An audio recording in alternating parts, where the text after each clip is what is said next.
खबरें जो आपको सीधे जोड़ती हैं हमसे, जिनका आपकी जिंदगी पर होता है सीधा असर। खबरों की वही तस्वीर,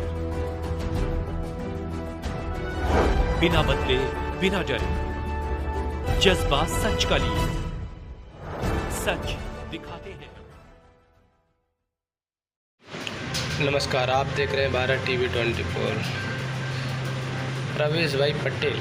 गणेश उत्सव के निकट आते ही बाला सरकार ने श्री गणेश के आगमन का स्वागत करने का निमंत्रण स्वीकार कर लिया और सभी गणेश भक्तों को हार्दिक शुभकामनाएं दी। जय श्री गणेश। आज श्री गणेश उत्सव वर्ष 2025 में समग्र सूरतનું જે ગણેશ ઉત્સવ છે તે શાંતિ રીતે સાથે સાથે સરકારી તંત્રની વ્યવસ્થાના ભાગરૂપે જે અમે લોકો સંકલન કર્યું છે માનનીય પોલીસ કમિશનર શ્રી અને સુરત મહાનગરપાલિકાના અધિકારીઓ સાથે તેની માહિતી આપવા માટે આજે અમે પત્રકાર પરિષદ યોજી છે। તો મારી સાથે ગણેશ સમિતિના મહામંત્રી શ્રી વિમલભાઈ ભટ્ટ, જોગેન્દ્રભાઈ સાહાની ઉપસ્થિત છે અને સંતો પણ હાલમાં ઉપસ્થિત છે।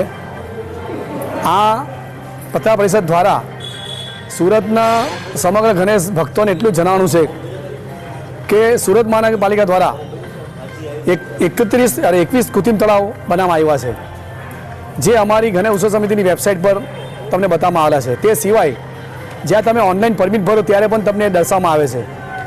પોલીસ સ્ટેશન પ્રમાણે અમે લોકોએ અલગ અલગ કૃત્રિમ તળાવ એમાં ગોઠવા છે, જેનાથી કોઈ ખોટી રીતે કોઈ બીજા વિસ્તારમાં જઈને વિસર્જન ન કરી શકે અને અફરાતફરી ના થાય અને ટ્રાફિકની વ્યવસ્થા ના બગડે, એના માટેના અમારા નિયમો તેમજ લોકો ભરી શકે। પોલીસ સ્ટેશન પ્રમાણે કૃત્રિમ તળાવ આપવામાં આવેલા છે। તે સિવાય જે મોટી મૂર્તિઓ છે, જે 5 ફૂટથી મોટી મૂર્તિઓ જે કૃત્રિમ તળાવ વિસર્જન કરવા નથી આવતી, તેના માટે સુરતમાં હજીરા, મગદલ્લા અને ડુમ્મસ એમ 3 દરિયાઈ ઓવારા છે, ત્યાં વિસર્જન કરવાની વ્યવસ્થા કરવામાં આવી છે।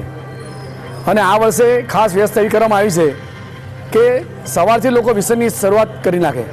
આમ પણ શાસ્ત્ર વિધિ પ્રમાણે ભગવાન ગણેશનું વિસર્જન સૂર્ય ઉદયથી સૂર્યાસ્ત થઈ જવું જોઈએ અને એટલે એના માટે પણ આપણી પ્રયત્ન ચાલુ છે। સાથે સાથે ટ્રાફિકની નિયમન માટે પણ રૂટ પણ પોલીસ તંત્ર સાથે નક્કી કરીને બનાવવામાં આવે છે, જે અમારી ગણેશ સમિતિની ઓનલાઈન પરમિટમાં દેખાશે અને બીજું બહાર મૂકવામાં આવશે। તે સિવાય કોઈ પણ તકલીફ હોય તો ગણેશ સમિતિના કાર્યાલયનો સંપર્ક કરી શકે, જ્યાં 11 કુલ અમારા કાર્યાલય છે સમગ્ર સુરતમાં, ત્યાં સંપર્ક કરી શકે। સાથે ટોપ 30 જે ઇનામ વિતરણનો અમારો કાર્યક્રમ છે, તેમાં પણ દરેક સ્પર્ધકો એમાં ભાગ લેવા માટે એક ફરજિયાત અમારો જે કન્સેપ્ટ છે કે માટીની મૂર્તિ, અને તે પણ સરકારી શાળાનું પાલન કરતા તેવાને અમે ખતે એમાં લઈએ છીએ।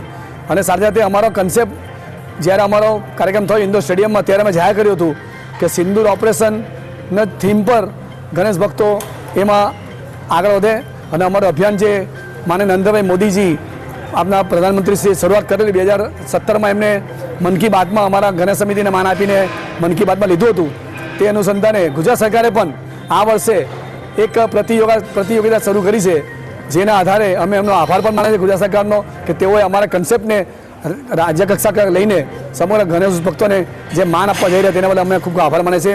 જય શ્રી ગણેશ। કંઈ પણ તકલીફ હોય તો ગણેશ તમે સંપર્ક કરજો। આભાર।